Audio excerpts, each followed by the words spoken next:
Chapter 10, we are looking at rotation. So our very first section is looking at rotational variables. So in this chapter, we're looking at the motion of rotation as opposed to translation, just moving in a straight line. Now we're talking about spinning. And we'll see that the same laws apply. So it's much the same as everything we've learned up to this point, but we're going to need a few more quantities to be able to express them, namely torque and rotational inertia, which we got a little bit of an introduction to last week's lab.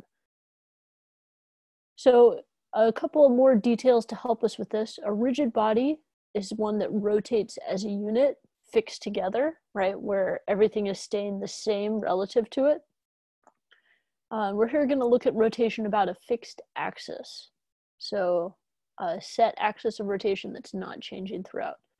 And the reason we set these requirements for this chapter is it excludes things like the sun, where different layers of the gas rotate separately. That's a lot more complex. We're keeping it a little simpler here. It also would exclude a rolling bowling ball, where there's both rotation of it spinning, but also translation as it moves forward. And because of the translation, that means its axis is also moving. It's not a fixed axis. So this chapter is a little simpler. We will get to rolling motion though in chapter 11, so stay tuned for that. All right. Moving on.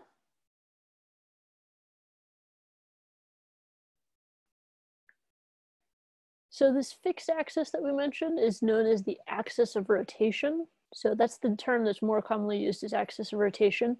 And so you can imagine some reference line like what's shown in this figure of a purple egg, where there's a reference line, and then you can measure the angular position of that reference line as the egg rotates relative to some fixed direction, which we take to be the zero angular position. And typically zero angular position is along the positive x-axis.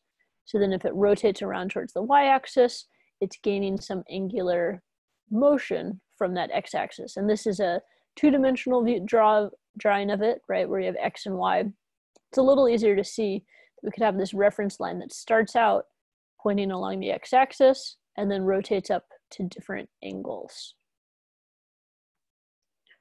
So we measure those angles using radians, which are abbreviated to rad. I know, pretty cool.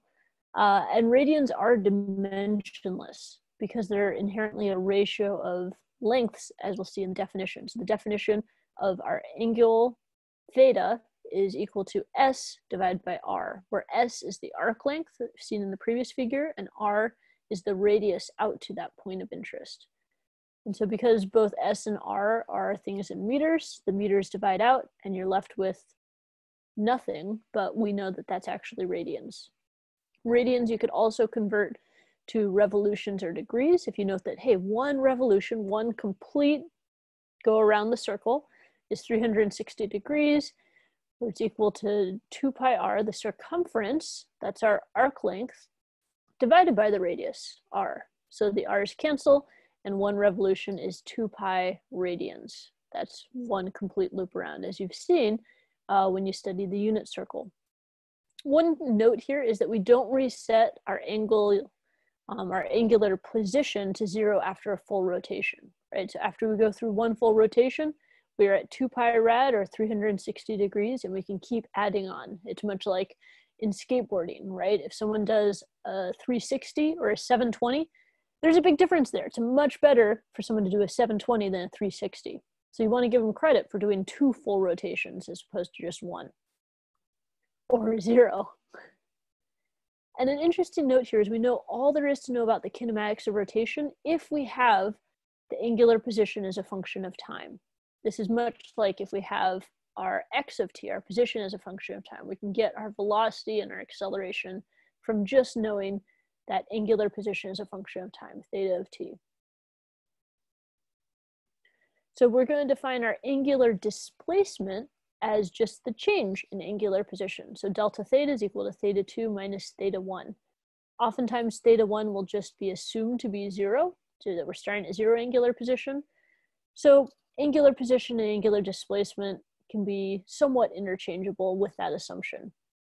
A key note here, though, is that the assumption that you can remember with this phrase, clocks are negative. And that's that an angular displacement in the counterclockwise direction is positive, which follows the way that we define angles. If you have an angular displacement in the clockwise direction, then that is said to be negative. So this is just a sign convention, but it's important once that you are consistent with all the signs that the book uses and that will be used on tests. All right, now looking at a checkpoint here, it says a disk can rotate about central axis like a merry-go-round. Which of the following pairs of values for its initial and final angular positions, respectively, give a negative angular displacement? So I'd like you to think about this and go ahead and hit pause so you can do that. Okay, hopefully you did that. And check. The answer is A and C, right? A goes from -3 to -7, so it's becoming more negative, from a negative angle to a more negative angle. B is starting at a negative angle, but it goes to a positive angle, so it's becoming more positive. And C starts out at a positive angle and moves to a negative angle, so it moves in this clockwise direction. Or if you do the subtraction, you would also get a negative result there with part C. All right. Just as we have angular position, we also have angular velocity. It looks a little different, right? Just as for position, we used a theta instead of an x. For angular velocity, we're going to use an omega, a Greek letter, which is like a W, but it's extra curvy, instead of a V for this velocity. And our definition is much the same, just with these angular variables. So the average angular velocity is the angular displacement divided by the change in time. We can get the instantaneous angular velocity if we look at the limit that time interval goes down to 0, to an infinitesimally small 1. And in that case, our angular velocity omega is just equal to the derivative of angular position with respect to time. Cool, d theta dt. If the body is rigid, which we're assuming for this chapter, then these equations will hold for all points on the body.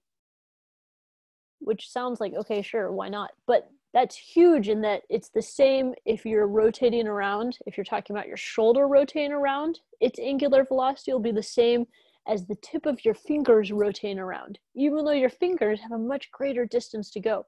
Because angular velocity is just the change in angle over time, it has the same value if you're at a large radius or a small one. And the magnitude of the angular velocity is going to be the angular speed. So this pops up again, where it just does not account for the direction that you are rotating. So here's a figure that shows the values for calculation of average angular velocity, right? So there's a reference line at one time and then at a later time. So there are these two different angular positions, and the difference in them is delta theta. And so you could take that delta theta and divide by delta t.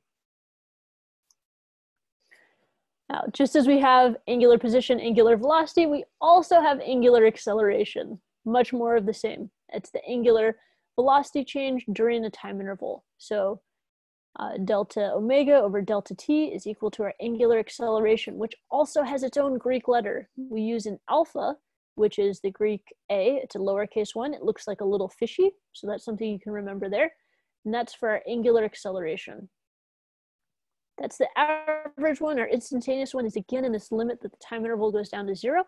And then our angular acceleration will be the derivative of our angular velocity with respect to time, d omega dt.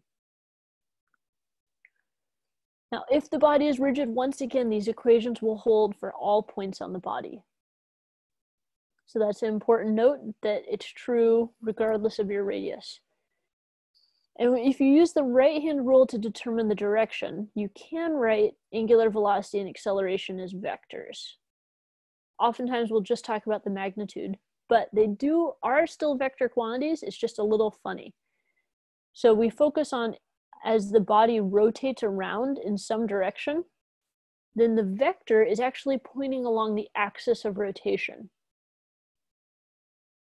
So if the record here is on the spindle and it's rotating around, then we say that instead of calling it clockwise or counterclockwise, we say that the angular velocity is pointing downward along the axis of rotation. And the way that you can get that with the right-hand rule is using all your fingers and trying to get them to go around in the same direction as the disk. And the only way I can get them to go around in that same direction is if my thumb is pointing down. And so my thumb then gives me the direction of the angular velocity. And you can get the angular acceleration by noting if it's speeding up. If it's going faster, then the angular acceleration would also be down. If it's instead slowing down, it's as though it's acting in the opposite direction. And so the angular acceleration would be up. It would be opposite to the angular velocity.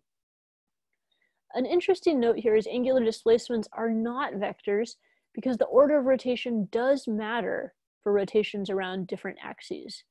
And you can see this with different objects, like my calculator, right? Depending on the order that I rotate it various 90 degrees, I get a different final result. So if I first rotate about the vertical axis by 90 degrees, you now see the side of it. And then I could rotate it about the z-axis by 90 degrees.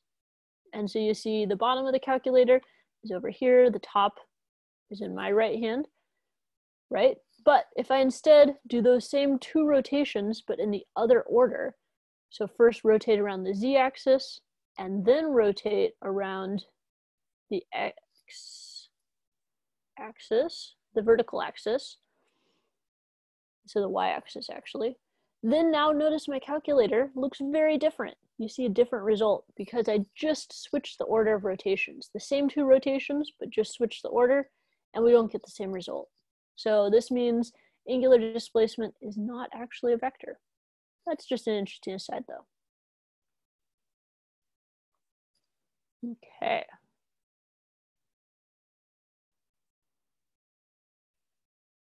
Let's keep rolling into section 10-2, which is rotation with constant angular acceleration.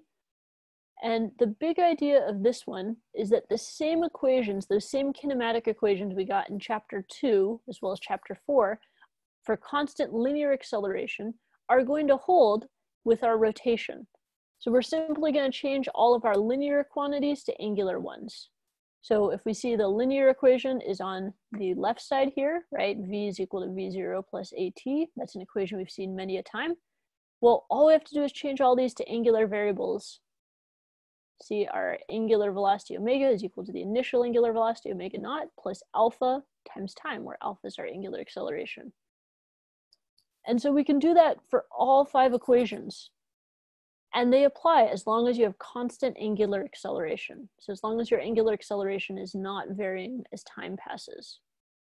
Here's another way of showing the same thing. It breaks it down a little bit more. It's from another textbook, that our displacement variable versus our initial velocity or final velocity, acceleration, and time does stay the same. That's nice. So you can see that comparison again with the same comparison of the variables here. All right, so checkpoint 2, in the 4 situations, a rotating body has angular position theta of t given by the equations below. To which situations do the angular equations of 10-1 apply? So I want you to think about this. So go ahead and hit pause now. All right, hopefully you did do that. Let's check. So situations A and B do apply. C and D do not, because they do not have constant angular acceleration. That's our key to being able to use any of these equations. One way you can look at this is looking at the power of t, of time that these are raised to. If it's to the 0 first or second power, then it matches these equations. C has it to the 3rd power, that's too high. D has it to the -2 or -1 power, that's too low. So those don't work. The other way to check it is to take the second derivative and check if you have constant angular acceleration. So if you still have time in your final result of that second derivative, then it's not a constant angular acceleration. All right, so that pulls us through. These equations are really useful to you. So once you identify that you can use them, they're a really helpful tool. We'll wrap up there.